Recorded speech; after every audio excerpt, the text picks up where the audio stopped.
Bueno, sean todos bienvenidos, hermanos.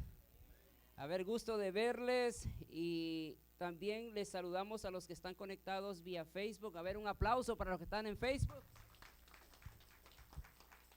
Gloria a Dios. Más adelantito, hermanos, vamos a estar dando la bienvenida a los que son de casa y a los que ya están a punto de ser de casa y pues a los que ellos vendrán en camino, ¿verdad que sí? Pero ahorita rápidamente, sin perder el momento, hermanos, que esto es bien importante, quiero que usted abra su Biblia, los que trajeron Biblia, por favor. Quiero que usted la abra en el Evangelio de Lucas, capítulo número 22, y vamos a estar leyendo versículo 39. Lucas, capítulo número 22, versículo número 39. Y hoy vamos a seguir con el tema que hemos hablado por los últimos, creo que 2 domingos, si no estoy mal. Hemos hablado acerca del beneficio del quebranto. Y hemos venido hablando nosotros acerca de este tema y hemos aprendido que ciertas cosas en la vida van a ser necesarias para la vida del creyente. Y es así como nosotros lograremos alcanzar cierta madurez. Porque si a usted nada le pasa en la iglesia, hermano, número uno, déjeme decirle que usted solo está sentado en la iglesia. No creí que iba a decir amén o aleluya. Pero si usted viene a la iglesia y nomás se sienta, no le va a pasar nada. Déjeme decirle, todo va a estar tranquilo. Pero una vez usted se levanta, a ver, pastor, ¿qué hacemos? ¿Dónde vamos a evangelizar? ¿Qué vamos a hacer? Créame que el enemigo se levanta en contra de usted. Y eso lo hace a usted hasta cierto punto alcanzar cierta madurez en su vida espiritual, porque es así como nosotros creemos.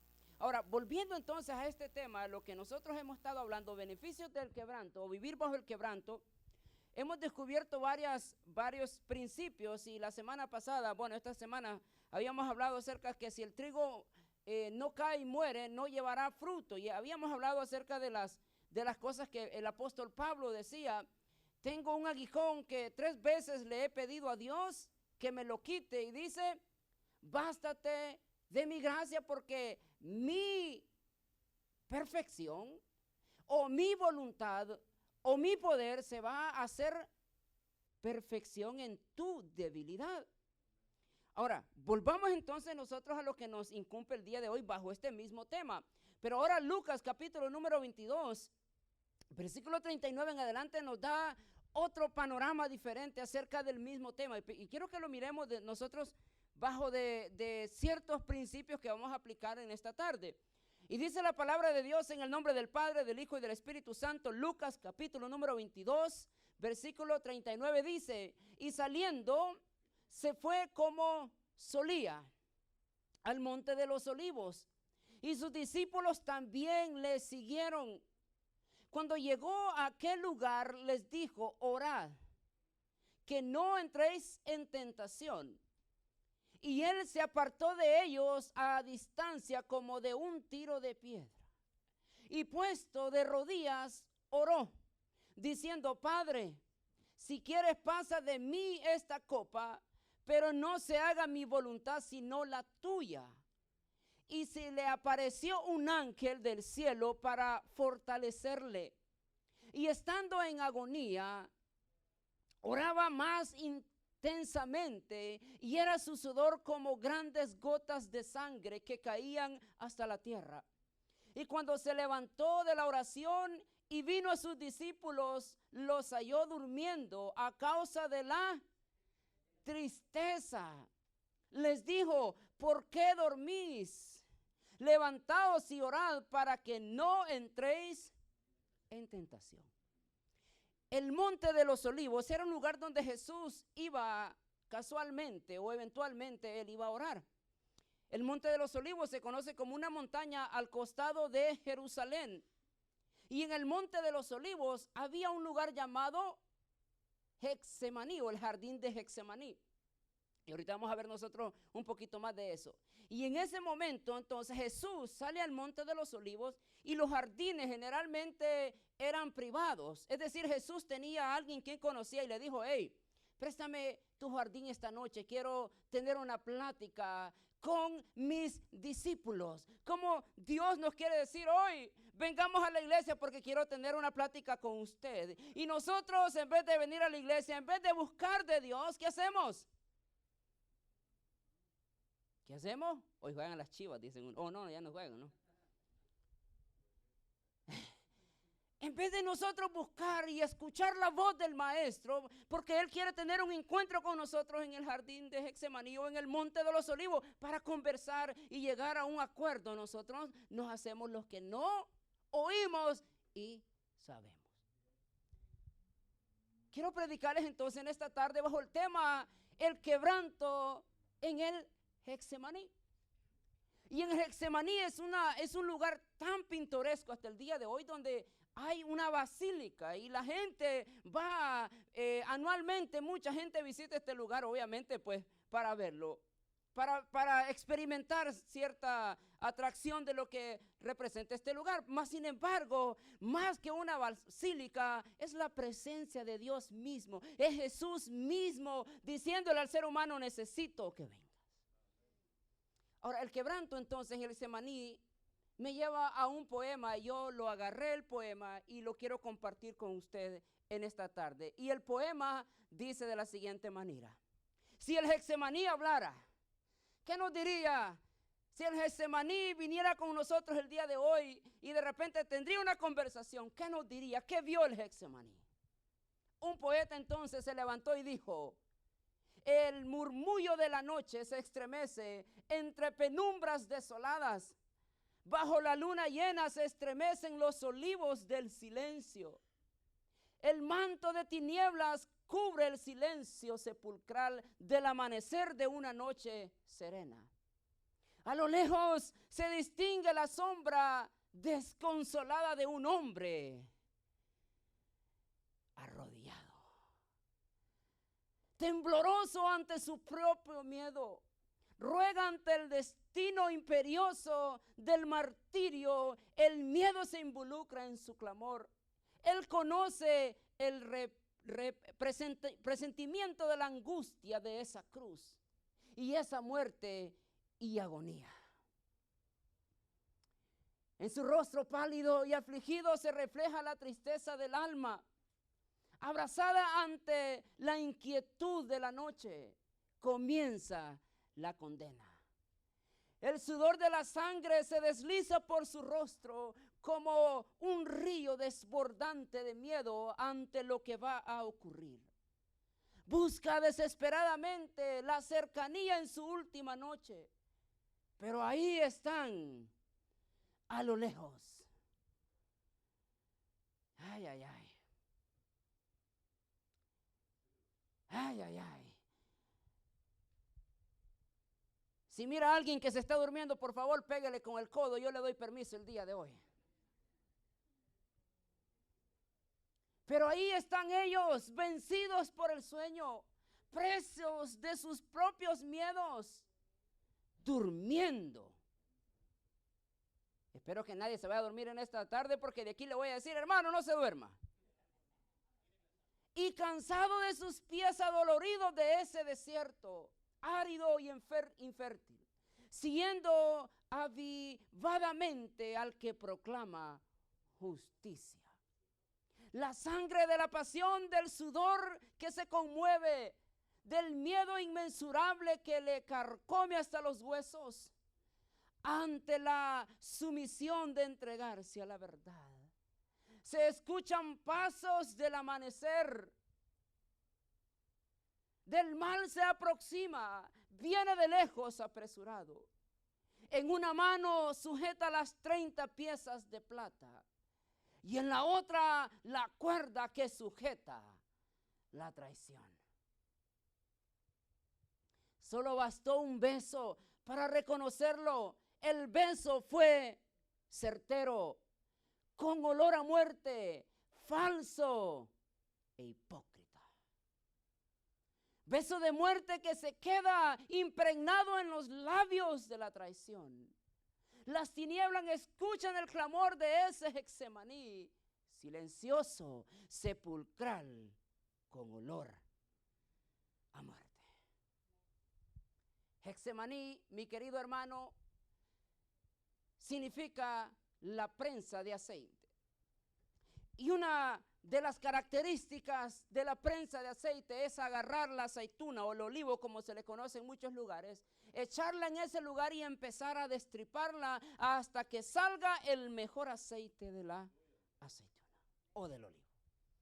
Ahora, si nosotros habláramos entonces con el Getsemaní, que le preguntáramos, mirando que el mismo nombre dice en la prensa de aceite, el Getsemaní estaba listo para recibir no solamente a un hombre que era justo, pero también a un hombre que fue traicionero, que le dio su mejor precio a los sacerdotes para entregar al hombre que estamos a punto nosotros de descubrir la vida de Jesús. Ahora, cuando nosotros miramos la vida de Jesús, normalmente la Biblia obviamente no nos da muchos detalles acerca de cómo fue en sí la muerte de Jesús. Es mucho más espantosa de lo que la Biblia nos dice. Ahora, cuando nosotros miramos a Jesús hoy en el crucifijo, en las pinturas que se venden el día de hoy, miramos a un Jesús totalmente diferente a lo que el Getsemaní experimentó. Por eso, hermanos, es bien necesario entender. A veces vamos a llegar a un momento donde vamos a llegar a un Getsemaní y de repente en tu vida vas a llegar a ese momento donde Dios te va a traer para sacar tu mejor aceite. Ahora, entonces dijimos entonces que la palabra Getsemaní o el jardín del Getsemaní significa prensa de aceite que da hasta el último para sacar el mejor aceite. Ahora, para ir agarrando vuelo entonces en este asunto, los otros evangelios obviamente hablan de la misma historia en diferente manera. Y los evangelios sinópticos nosotros conocemos como Mateo, Marcos y Lucas. Juan no habla de este suceso, habla de otro punto de vista, pero los evangelios sinópticos tienen una misma historia más o menos. Ahora, mire cómo empieza entonces Marcos, la misma historia.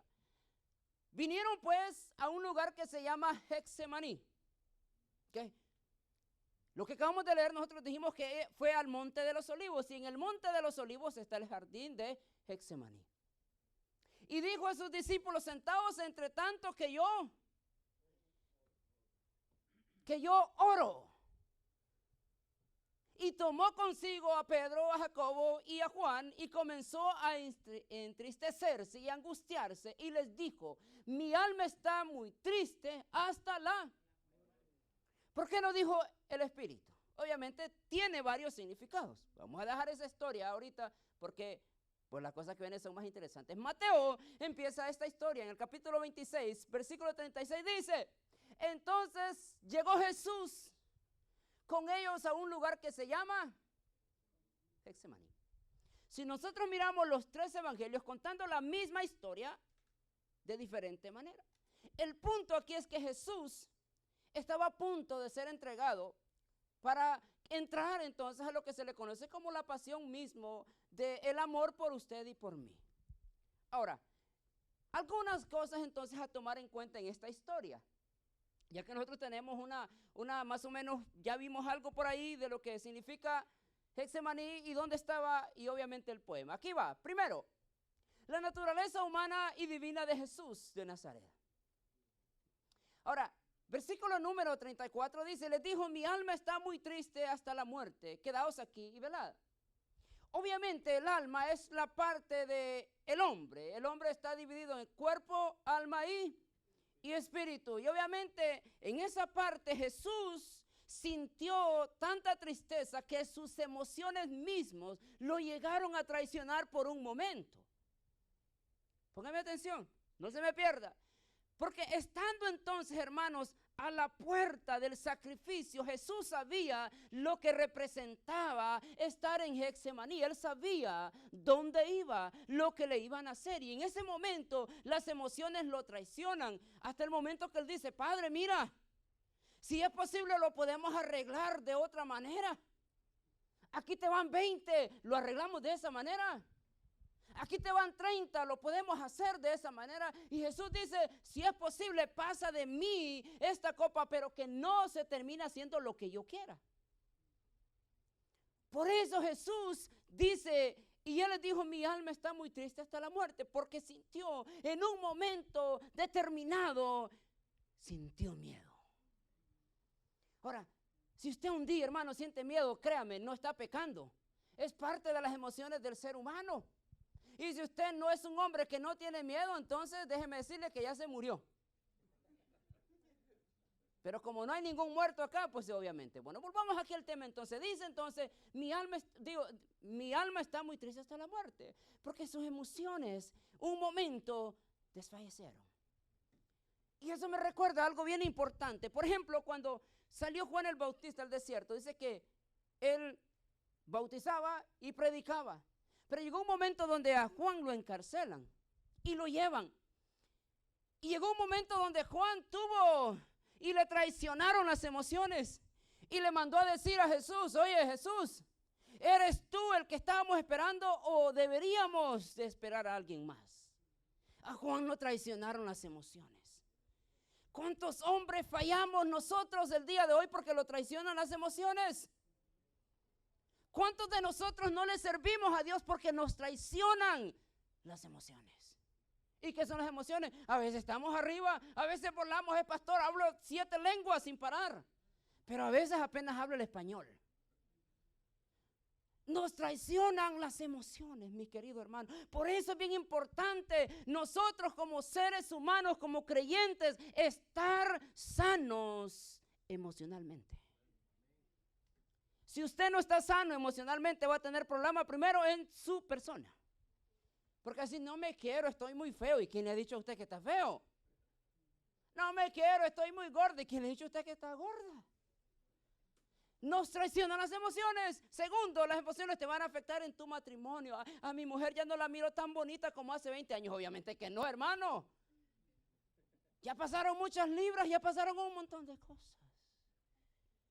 Pero nos traicionan las emociones y por eso fallamos en el matrimonio. Ya no digamos en la iglesia, hermano. Cuando nosotros no estamos estables emocionalmente, fallamos en la iglesia. Dejamos de venir a la iglesia. Vamos de vez en cuando. Vamos allá cuando hay tiempo. Vamos los domingos. Y si fuéramos adventistas, solo los sábados. La naturaleza de Jesús se mira enfrentada y que se confronta con lo divino y dice, ¿qué hago aquí? Hay un momento donde puedo arrepentirme, habrá un momento donde puedo decir, ya no más, yo creo que no voy a aguantar. Pero Jesús mismo nos da una enseñanza y él sabía para dónde iba y por lo tanto él se quedó para cumplir el mandato que el Padre le había dado. Ahora, por eso le digo, hermanos, en el momento de quebranto es cuando tu mejor alabanza sale. Y nosotros tenemos una idea equivocada. Cuando la refri está llena, cantamos, gloria a Dios, aleluya, que estoy, Jesús está pasando por aquí. Y de repente viene la hermana y el hermano, bien triste, pastor, que mire usted, mire lo que gloria a Dios, hermana, Dios la está moldeando. ¿Qué es lo primero que hace la gente cuando tiene problemas? Hoy no voy a la iglesia, pastor, miren lo que me está pasando. En momentos de quebranto es cuando sale tu mejor adoración. Pero obviamente nosotros a veces nos cuesta. Bueno, le seguimos entonces. Hay una escritura bíblica en Isaías 53 y obviamente aquí se cumple. Pero usted anótela nomás porque pues no la vamos a leer por ahí porque está muy lejos. Pero Isaías 53 del versículo 1 en adelante, yo le puse el 3 en adelante, pero es del 1 en adelante, obviamente nos narra la historia en el Getsemaní. Pero segunda cosa que nosotros, lo anotó, quiero un poquito de tiempo, Isaías 53 del 1 en adelante. Ahora, segunda cosa que nosotros miramos aquí en el Getsemaní. Consecuencias físicas de la angustia de Jesús. No se duerman. Ya le dije que le pegue con el codo el que se duerma. Consecuencias entonces físicas de la angustia de Jesús. Versículo 44 dice, y estando en agonía, oraba más. Ay, hermano, parece ser que nosotros todos lo hacemos al revés. Cuando estamos en agonía, lo último que queremos hacer es orar. Menos ir a la iglesia y menos servirle a Dios. ¿Cómo voy a ir a la iglesia, pastor, si viera ni carro tengo? ¿Nació con carro usted? Ahí en El Salvador en un burro andaba y ahora no quiere andar en carro. Digo, no quiero andar, no quiero andar sin carro, digo. Perdón, hermano, perdón. Es que se me sale la expresión a veces, no sé por qué. Consecuencias físicas de la angustia de Jesús. Dice entonces, y estando en agonía oraba más intensamente. Y era su sudor como grandes gotas de sangre que caían hasta los escritores más famosos o los eruditos le han denominado a este suceso que Jesús estaba pasando y le llamaron hematohidrosis. No soy doctor ni pronunciarla puedo bien, pero ahí está la idea, o hematidrosis. Y esta condición es al momento de que una persona sufre un alto nivel de estrés o un alto nivel de presión físico, el cuerpo reacciona en tirar sangre con agua. Wow. Cuando una persona sufre de algo, de una presión así, o de un estrés, o de la aflicción misma que sabía que se enfrentaba, su cuerpo empezó a experimentar este suceso. Ahora, quiero que usted se ponga en la mente un momento. Si nosotros analizamos que el cuerpo de Jesús estaba llegando a un nivel tan grande de estrés y de presión que empezó a sacar eso de gotas como de sangre y agua, entonces quiere decir que no era nada fácil. Y entonces usted, ¿por qué se queja que le cae una uña?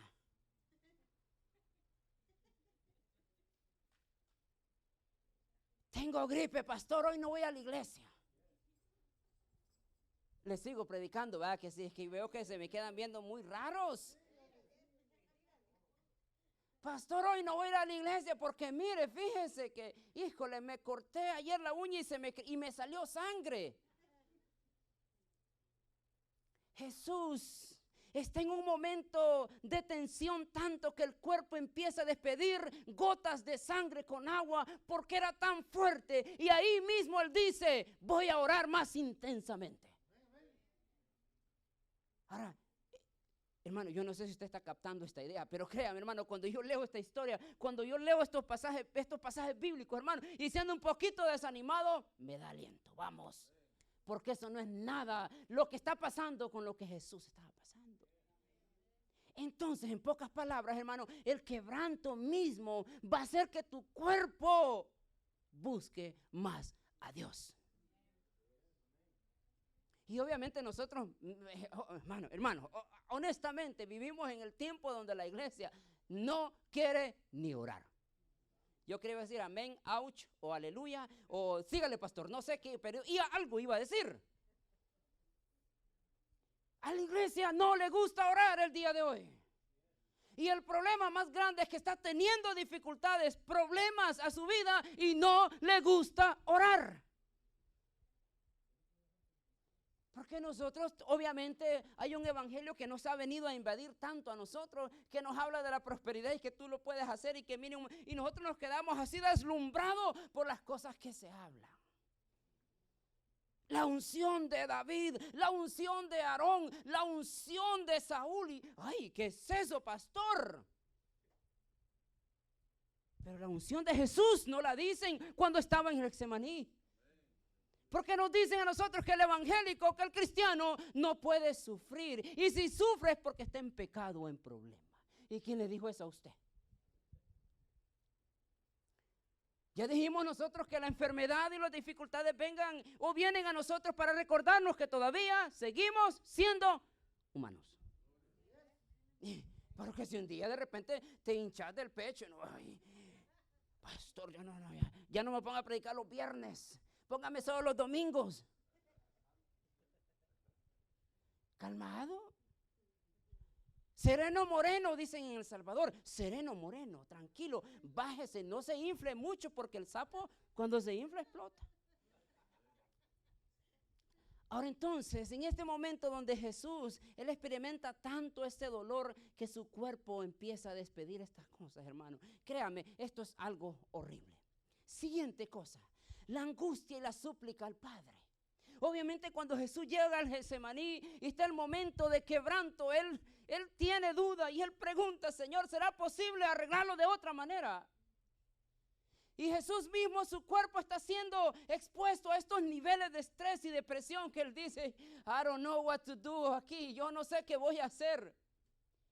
Y es cuando él dice entonces diciendo, Padre, si quieres pasa de mí esta copa.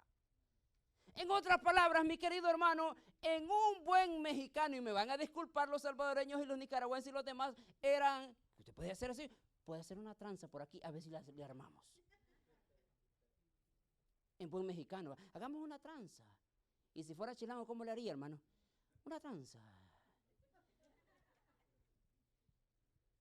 Discúlpeme si hay un chilango mirando, no puedes, yo así, pues así se conoce, ¿no? O sea, hay uno por acá, redimido por la sangre de Jesucristo.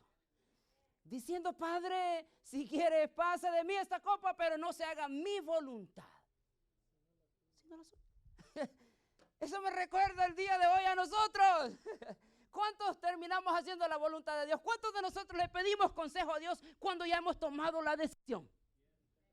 Pastor, fíjese que quiero hacer esto, pero ya compró el boleto, ya compró la casa, ya compró, y ya está ya. Pero viene a contarle al pastor cuando ya tiene los planes hechos.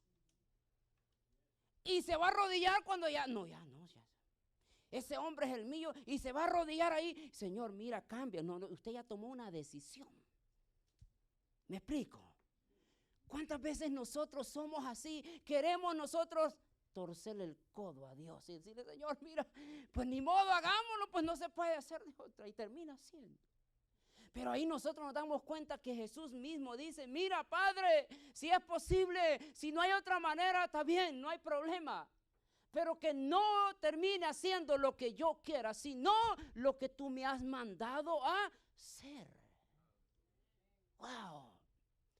Estando en un momento de quebranto, es cuando salen las mejores palabras sinceras a Dios. Y usted puede saber, hermanos, cuando un hermano es sincero. I don't know, pero yo, no lo podemos captar. Obviamente los pastores nos quedamos así, pues porque usted sabe, ¿no? Usted sabe. Pero uno sabe cuando alguien viene a uno con una carita así como, ay, voy a contarle al país. Pero sabe que no está siendo sincero, que no quiere hacer la voluntad de Dios, que simplemente le está, dicen allá, tapando el ojo al macho. No sé qué quiere decir eso, usted investíguelo después. Pero aquí dice, diciendo, Padre, si quieres pasa de mí esta copa, pero que no se haga mi voluntad, sino la tuya. 3 cosas emocionales que Jesús experimenta en el Getsemaní. Y obviamente, hermanos, si nosotros las pasamos, también Jesús mismo las pasó. Por eso es que el corito decía, ¿se acuerda del corito que decía, un día a la vez? Pero una parte que dice, tú ya viviste entre los hombres. Tú experimentaste el dolor. En otras palabras, hermanos, usted no le puede decir, mire, señores, qué bien fue. Él lo experimentó. En carne propia. Usted le puede decir, Señor, mira qué pesado. Jesús lo experimentó. Mira, yo, Señor, no te puedo servir porque vieras que tanto me toca caminar. Jesús caminaba días para predicar el evangelio. Ay, Dios, mira, yo no te puedo servir porque yo trabajo mucho. Jesús dijo, hasta el día de hoy mi Padre y yo trabajamos los 7 días a la semana. I don't know. No sé si usted lo entiende, pero en otras palabras, no hay excusa. No hay pero que valga para servirle a Dios. Y esperemos, hermanos, que de repente pues Dios a veces nos pegue con lazos de amor, un jalón para que recapacitemos, para que abramos los ojos y miremos la barbaridad que estamos haciendo. 3 cosas entonces emocionales que Jesús experimentó en el Getsemaní. Primero, la indiferencia de los discípulos. ¿Por qué? Mateo 26:40 dice, vino luego a sus discípulos y los halló. Ahora, hay varias conclusiones por qué los discípulos se durmieron. Y una de ellas es que ellos habían estado celebrando el día o la Pascua. Y los judíos de la época eran comelones. Y ellos se daban unas comidas grandes que ellos pasaban días, come. Obviamente, cuando llegan a Getsemaní, hermano, créame, no querían hacer nada, sino que dormir. Pero Jesús ya les había dicho, Jesús ya les había mencionado, va a haber esto, por favor, estén atentos. ¿Y qué dice? Los encontró durmiendo. ¿Cuántos de nosotros estamos dormidos todavía, hermanos? Y Dios los habla y nos dice y no reaccionamos, dormimos. Wow. Dicen entonces que estaban discípulos y los halló durmiendo y dijo a Pedro, así que no habéis podido orar o velar conmigo. Ay. Las series de Netflix duran 6 meses y todas se las avientan los ingratos del principio al fin. Pero 1 hora no pueden.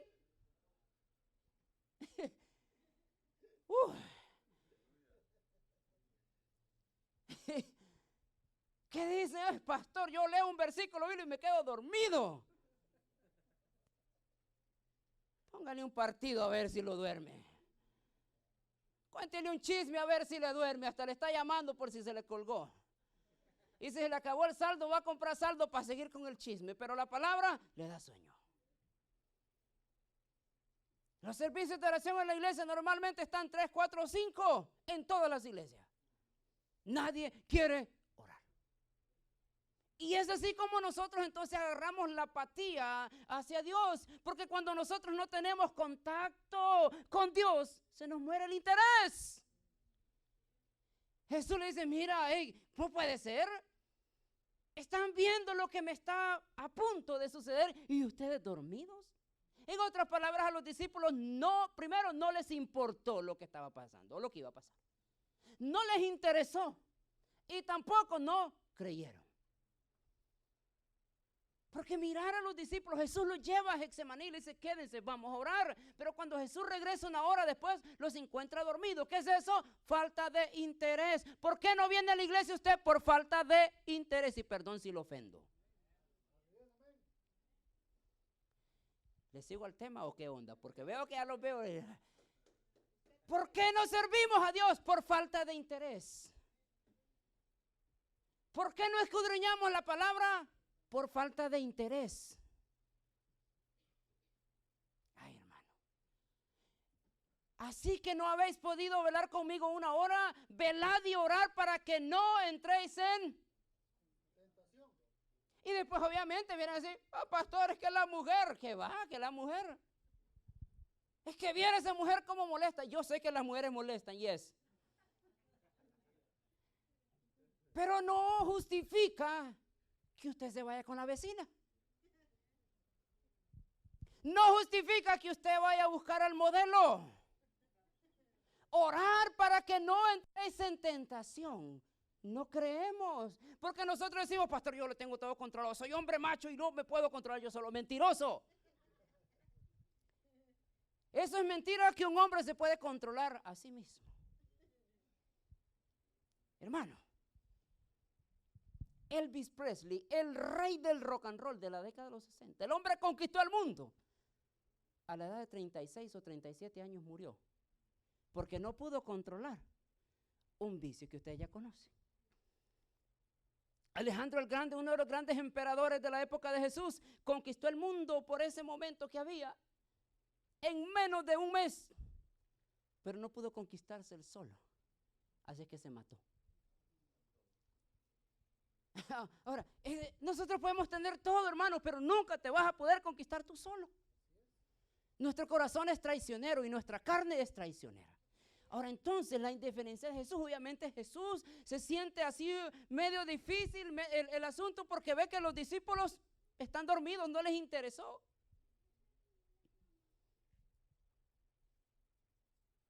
Hermano, hoy no voy a la iglesia. Ay, pastor, que tengo un gran sueño. Falta de interés.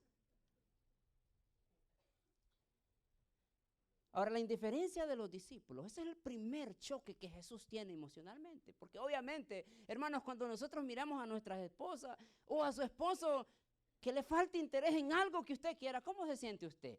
¿Le aplaude? Y le dice, te voy a invitar a un Starbucks porque me apoyas. ¿O qué le dice? No se la saca de encima, créame. La falta de interés, la indiferencia de la persona que vive o la indiferencia de los hermanos de la iglesia trae un poquito de desánimo a la iglesia, hermano. Ahora, segunda cosa que Jesús piensa, y esto está súper difícil, la traición de un gran amigo. El quebranto te va a traer los verdaderos amigos y también te van a decir quiénes son tus verdaderos amigos. El quebranto. Cuando hay dinero, cuando hay cerveza, cuando hay mujeres, cuando hay todo, tienes amigos y te llaman y te buscan y te dicen, te voy a recoger. Don't worry about it. I'll pick you up in a little bit. Hasta el inglés me salió, gloria a Dios, praise God. Y dice entonces que llega y enseguida se acercó Jesús y le dijo, salve maestro, y le besó. Jesús experimentó la traición de un gran amigo. ¿Y por qué digo que Judas era un gran amigo de Jesús? Jesús tenía a Judas como un gran amigo. Incluso era el tesorero, el que guardaba el pisto, el dinero, el money. Judas es el que de repente una vez miró que una mujer derramó un perfume y dijo, este dinero hubiera sido para dárselo a los pobres. El Judas pensando en todo. Donde Judas comía del mismo plato con Jesús. Y le dijo, lo que tienes que hacer, hazlo ya. Wow. Y en el momento de quebranto, experimenta la traición de un gran amigo. Hermano, por eso a veces es necesario ser selectivos con las personas que van a rodearnos. Tienes que escoger bien a quién le cuentas las cosas. Tienes que tener cuidado a quién le das de comer en tu plato, porque mañana te van a estar dando el beso de la traición. Wow. Jesús experimenta entonces la traición de un amigo. Yo personalmente he experimentado, hermanos, obviamente no se compara nada, pero he experimentado la traición de un gran amigo. Un hombre que yo lo tenía, créame, en un pedestal y me sale con unas locuras que, créame, hermano, me decepcionó. Gracias a Dios yo ya estaba madurando en la obra del Señor y le seguí. Si no, pues créame, me hubiera ido al mundo. Porque por hombres así dicen, ¿para qué voy a la iglesia? Jesús experimenta la traición de un gran amigo. Wow. Y enseguida se acercó a Jesús y dijo, salve maestro, y le besó. Y Jesús le dijo, amigo, amigo. Jesús tenía una costumbre de llamarle amigos a sus discípulos. Y amigo es más que un estudiante. Amigo es más aquel, incluso que un hermano. Un amigo es un amigo. Y decía un dicho allá, entre amigos no mueren amigos. Y Jesús le dice, amigo, ¿a qué vienes? Entonces se acercaron y echaron mano a Jesús y wow. Jesús en el momento de quebranto, Jesús en el Getsemaní experimentó la traición de un amigo. Bueno, vamos a darle duro, hermano, porque el tiempo se me avanza. Siguiente, Jesús sintió el rechazo de los que un día le siguieron. Wow. Hermano. Aquellos que un día te ponen un pedestal y te ponen una vitrina y que te hacen casi ¿cómo le dicen a eso? Te hacen santo, ¿cómo le dicen? Casi te beatifican. Wow, te dicen el San Pastor. El hermano que toca el piano, el San Bernabé. Los que un día te levantan y te dicen y te inflan el pecho, un día te van a decir, ese hermano no es digno de estar ahí porque pecó. Wow. Ese hermano, el pastor, no mucho me cae bien porque ahora sí ya sé cómo es el pastor. Solo porque le hice una broma. Tranquilo, relax, yo hago bromas todo el tiempo, no se me preocupe. Pero un día de aquellos quienes siguieron, quienes comieron de los panes y los peces, de aquellos que miraron los milagros, incluso de aquellos quienes Jesús les sanó a un hijo, a un papá, a un hermano, están ahí, dice. Y Pilato les dijo entonces, ¿qué pues haré con Jesús? La multitud que seguía a Jesús, la multitud que siguió todo el tiempo llamando al Cristo, todos le dijeron, sea crucificado. Wow, hermanos. Sentir el rechazo de alguien es algo muy, pero muy feo. El sentir que alguien te rechace porque estás pasando un proceso es muy difícil. Por eso yo le digo, hermanos, el día de mañana, alguien que le venga a decirle a usted, le dice unas palabras tan bonitas. Mire, hermano, usted canta como ángel. No, hermano, cuando usted toca el piano, yo creo que llego al cielo y vengo en un minuto. Y los músicos, que obviamente los que tienen ese ego fácil y se sientan ahí y se salen a la hora del mensaje, porque son los músicos, son los ungidos de Dios. Créeme, el día de mañana esa gente que te dice que cantas como un ángel, te van a decir que cantas como sapo. Y ahí te vas a dar cuenta que realmente eran mentiras. Jesús experimentó el rechazo. Jesús, después que lo seguían 5,000, 7,000, lo siguieron nomás 3. Y usted, pastor, ¿de dónde saca eso? Bueno, en la cruz, ¿quiénes estaban? Juan, María la mamá y María Magdalena. Y ellos lo siguieron hasta el final. De ahí toda la multitud, incluso todos los apóstoles se fueron. Los discípulos se perdieron.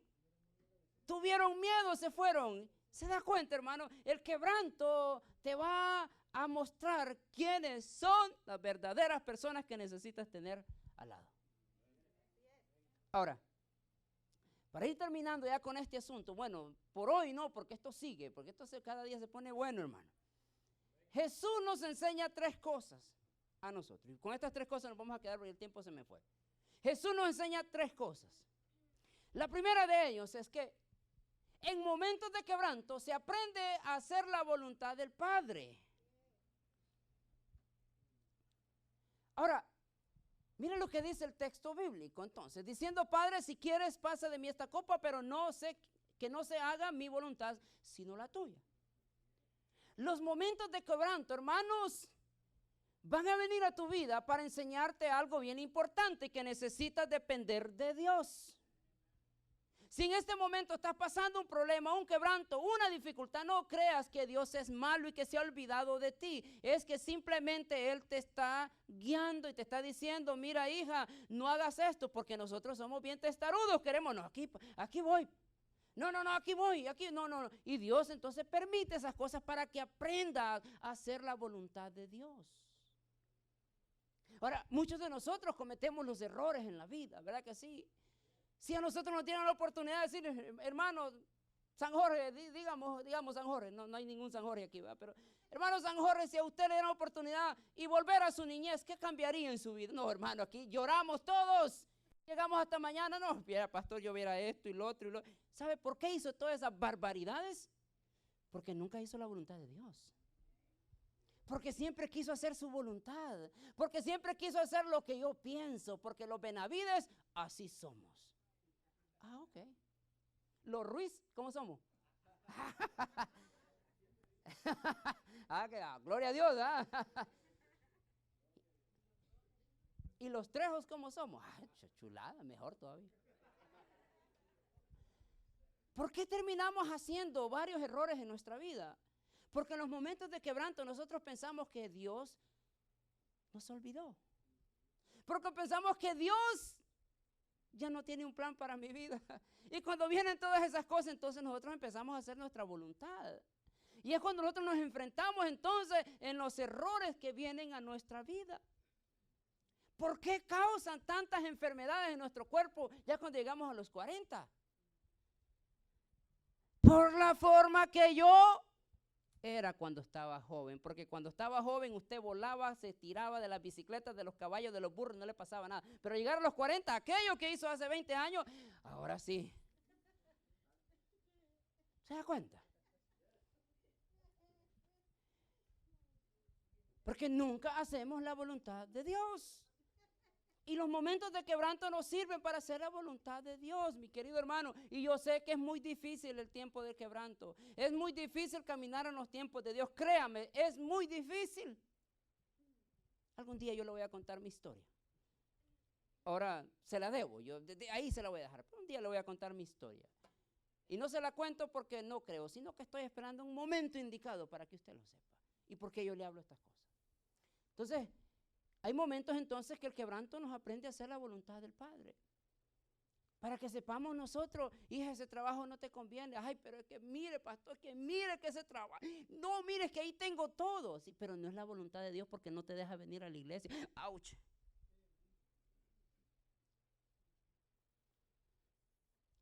Es que viera ese ojos azules, viera qué bonito y qué bonito me trata. Sí, pero ese ojos azules, cuando ya no te va a ver tan, vámonos. Y se va a ir. No hacemos la voluntad del Padre. Bueno, como veo que usted ya me queda viendo así muy raro. ¿Cómo dirían en Colombia, hermana? Dele pues. Hágale pues, así que démosle. Siguiente, ya con esto ya voy terminando, ya se lo prometo. Siguiente, el momento entonces, o en los momentos de quebranto aprendes a perdonar. Usted ha visto de repente esa gente que incluso llorando en el ataúd del individuo dice, no te perdono, así vete, no te perdono. Me hiciste tanto daño que no te puedo perdonar. Gente, hermanos, yo se lo digo porque lo he vivido, gente que uno va al hospital donde le dicen tiene 3 meses de vida. Yo no me arrepiento, no, prefiero morirme así.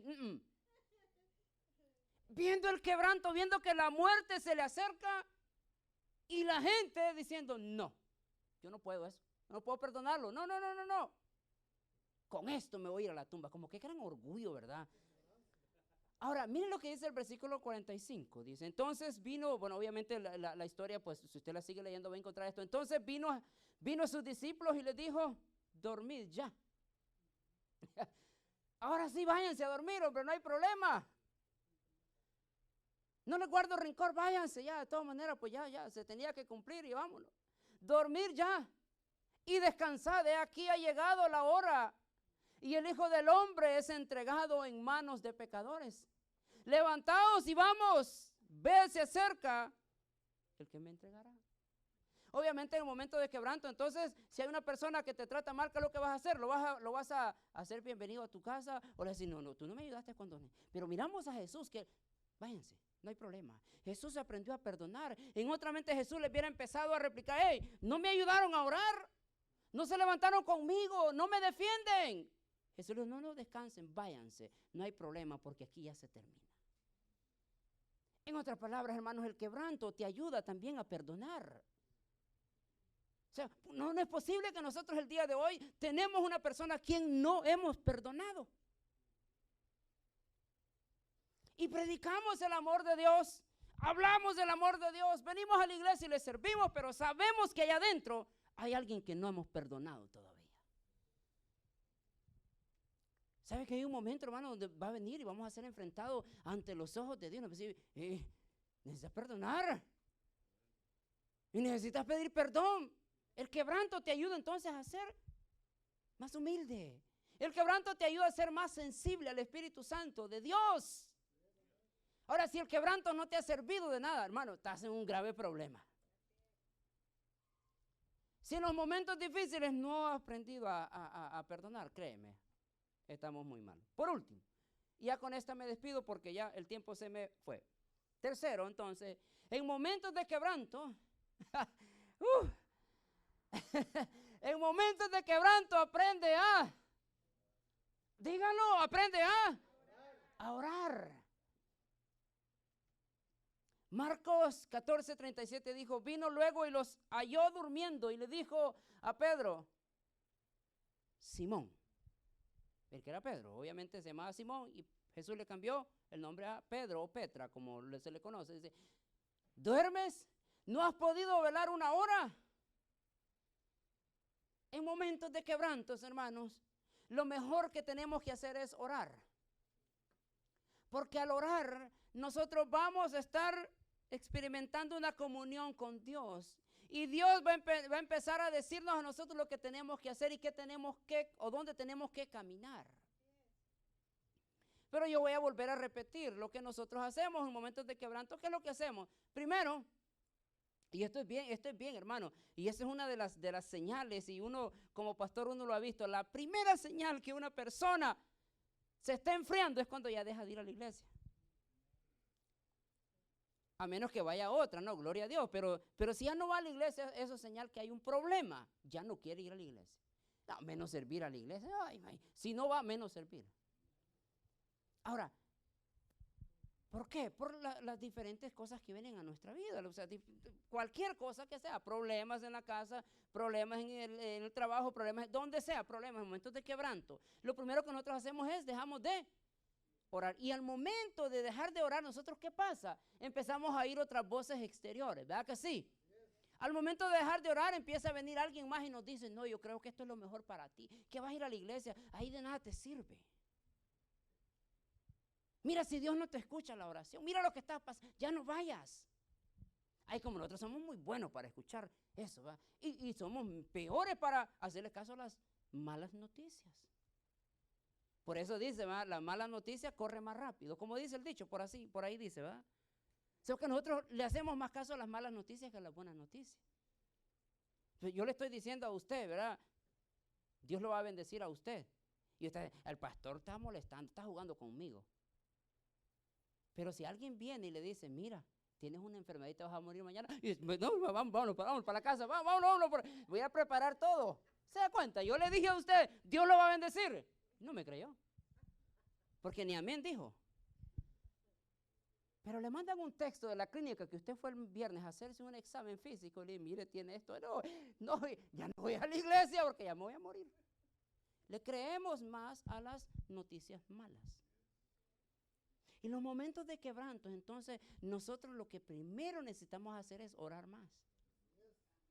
Ahora, ¿cuánto tiempo nosotros oramos? ¿O cómo debería de ser la oración? Bueno, si nosotros seguimos un modelo, ahí dice Jesús que 1 hora. ¿Y cuánto es 1 hora, hermano? Pues 1 hora. ¿Y cuánto debo orar yo, pastor? Ahí dice ¿qué? 1 hora. ¿Y cómo es mi oración? Ahí dice, hermano, léalo.